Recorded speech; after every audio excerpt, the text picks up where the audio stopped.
teman-teman, perkenalkan nama saya Sujarwi Wala Purnyawa, NIM 2892350036 dari Prodi Manajemen dengan mata kuliah itu Manajemen Logistik, yaitu tugas UAS atau pembuatan video pembelajaran. Yang dosen pengampu Wina Sarikusuma Maningties SIP SE MM. Video pembelajaran kali ini saya akan membahas salah satu kebijaksanaan dan perencanaan logistik dalam sistem informasi manajemen logistik, yaitu di sini dapat dilihat materinya, yaitu informasi berperan sebagai pemberi arah dan perekat kerja sama untuk menciptakan aktivitas logistik yang terpadu dan terkoordinasi. Tanpa adanya informasi, manajemen logistik tidak dapat akan mengetahui apa yang pelanggan inginkan, berapa jumlah, persediaan, dan kapan barang harus diproduksi dan dikirim. Nah, informasi harus dijadikan visi oleh para manajer dalam upaya membuat suatu keputusan untuk memperbaiki kinerja manajemen logistik. Nah, dapat kita lihat bahwa ini informasi itu berperan penting ya, atau pemberi arah dan perekat kerja ya, sama untuk menciptakan aktivitas logistik yang terpadu dan terkoordinasi. Nah, tanpa adanya informasi ini, manajemen logistik ini tidak mengetahui apa yang pelanggan inginkan atau apa yang orang-orang lain itu inginkan. Tuh. Pertama, ada pentingnya informasi dalam logistik. Nah, dapat kita lihat bahwa informasi adalah kunci penting dalam kelancaran logistik dan rantai pasok. Sebab informasi mendukung manajemen untuk membuat keputusan dengan lingkup luas serta mampu mencakup berbagai fungsi dalam perusahaan. Nah, dapat kita lihat bahwa seorang manajer bisa membuat strategi dengan mempertimbangkan semua faktor yang mempengaruhi rantai pasok dan tidak hanya faktor yang berhubungan secara langsung pada fungsi rantai pasok perusahaannya semata. Nah, dapat kita lihat bahwa di sini informasi itu sangat penting juga ya dalam manajemen logistik, dapat mendukung atau jika seseorang manajer itu bisa membuat dengan mempertimbangkan semua faktor yang mempengaruhi rantai pasoknya. Dapat kita lihat juga bahwa seorang manajer harus berpandang luas dengan cara mengembangkan lingkup rantai pasok melalui informasi, dan luas sempitnya informasi menentukan lingkup global atau lokal. Nah, dapat dilihat bahwa seorang manajer harus berpandang luas ya, atau dia itu harus pikirannya harus luas juga ya teman-teman, atau mengembangkan lingkup rantai pasok ya melalui informasi ini. Bahwa informasi diperlukan tiap hanya untuk keperluan individu atau perusahaan, melainkan harus menjangkau lingkup yang luas. Untuk mencapai lingkup global tersebut, informasi itu dibagi menjadi komponen dasar dan disesuaikan dengan langkah-langkah rantai pasok. Nah, dapat kita lihat bahwa rantai pasok itu ada 4 ya teman-teman. Yang pertama itu informasi pemasok, yang kedua itu informasi manufaktur, yang ketiga itu informasi distribusi dan retail, yang keempat itu informasi permintaan. Nah, dapat kita lihat bahwa informasi pemasok, nah, apa produk yang dibeli, berapa harga, berapa lama, dan dikirim ke mana. Nah, dapat kita lihat bahwa informasi pasok ini adalah itu jenis barang-barang apa yang ingin dibeli dan berapa lama sih kita menahan barang itu dan berapa lama sih barang itu dikirim ya.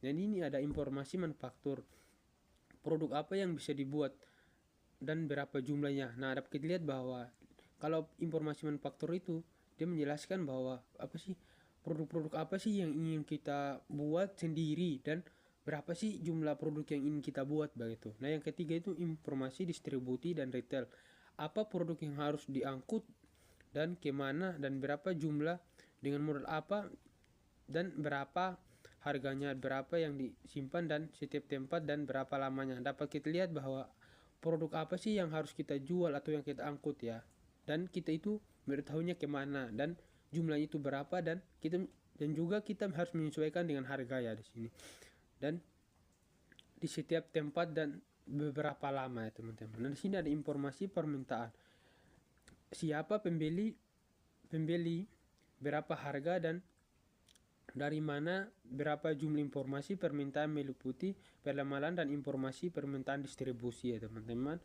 Nah di sini kita lanjut, di sini ada fungsi sistem informasi. Nah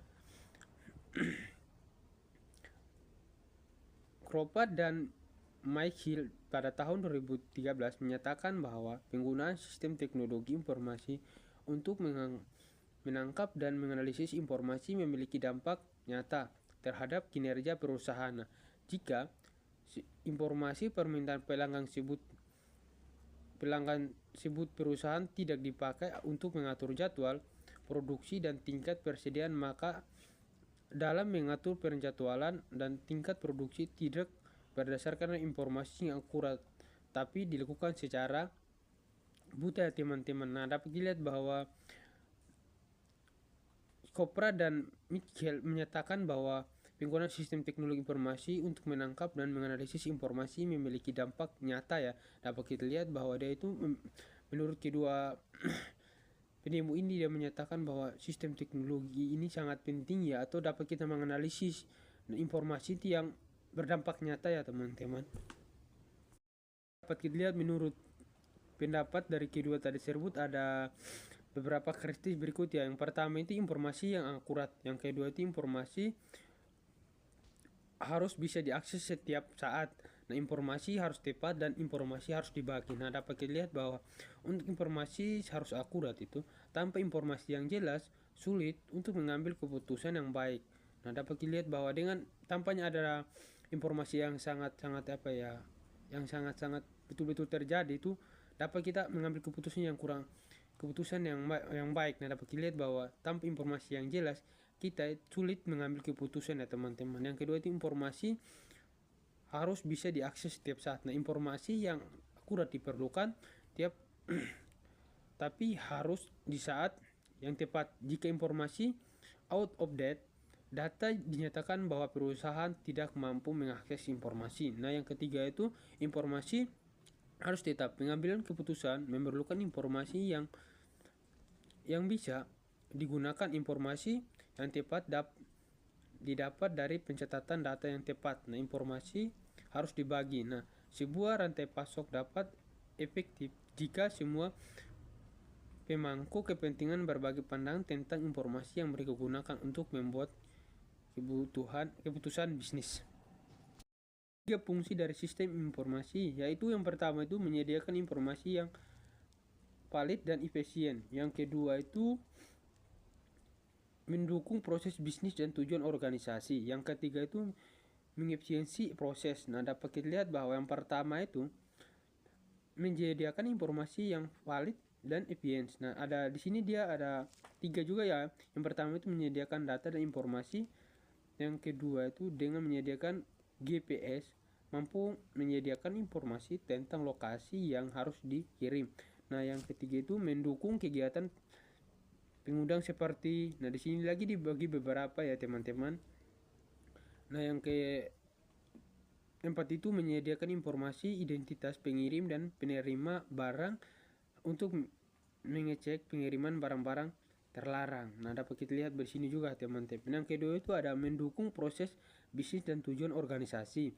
Di sini ada sistem informasi yang mendukung proses bisnis dan tujuan organisasi dengan mempertimbangkan hal-hal sebagai berikut. Nah yang pertama itu adalah hierarki kebutuhan informasi di setiap level organisasi dan perusahaan.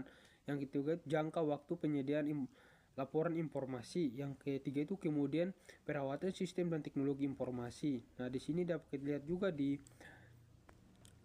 mengefisiensikan proses. Nah proses sistem informasi harus mampu mengurangi kegiatan rutin tenaga kerja dan mengurangi penggunaan dokumen fisik. Nah, ini ada contoh penerapan sistem informasi integrasi, misalnya sebuah perusahaan yang menjual barang melalui internet. Ketika pembeli memilih barang yang akan dibeli, perusahaan memilih sistem yang mengidentifikasikan pembeli harus barang sekaligus mengecek tersedianya barang di gudang. Nah dapat kita lihat bahwa di sini ada contoh sistem informasi ya, di mana sih perusahaan itu menjual barang secara internet atau melalui online begitu ya teman-teman. Dan juga pengecekan ya perlu sebagai karyawan gudang itu harus perlu pengecekan barang sebelum dikirim ya teman-teman.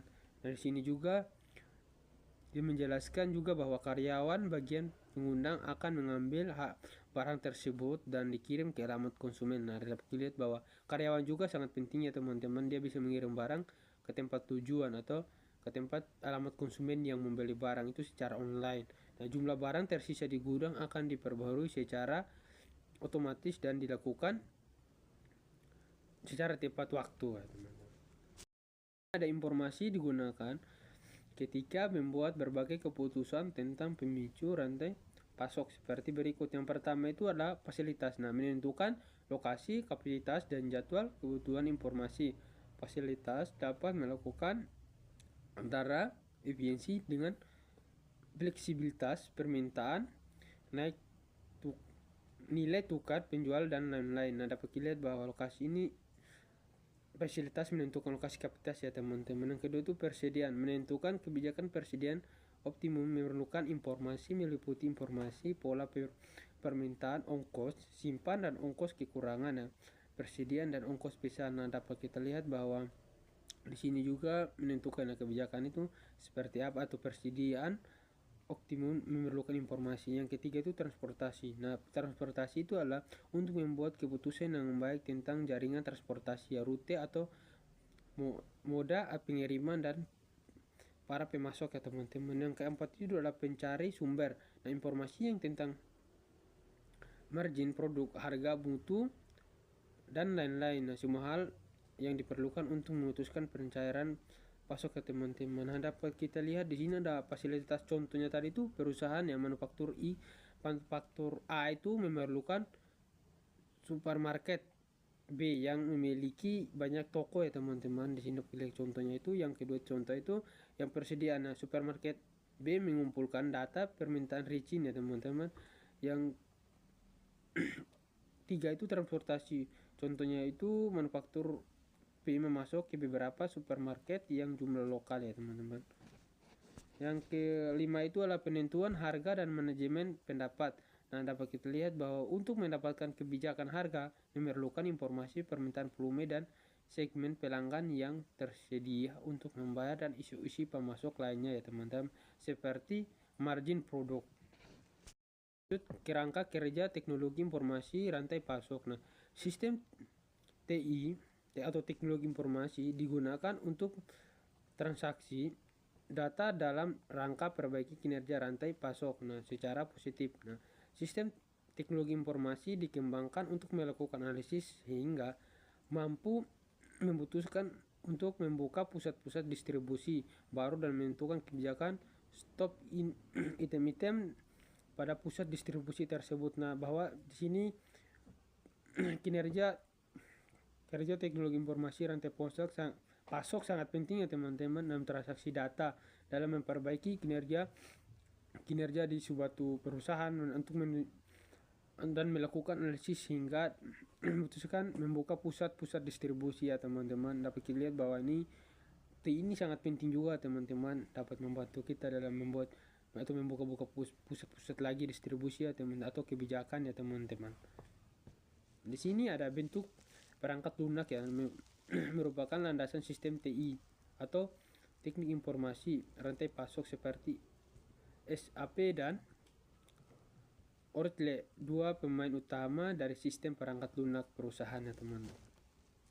Juga bahwa bentuk perangkat lunak merupakan landasan sistem TI rantai pasok seperti SAP dan dua pemain utama di sistem perangkat lunak perusahaan yang dimaksud dikembangkan pada tahun 1990-an ya teman-teman hingga pada tahun 2000-an.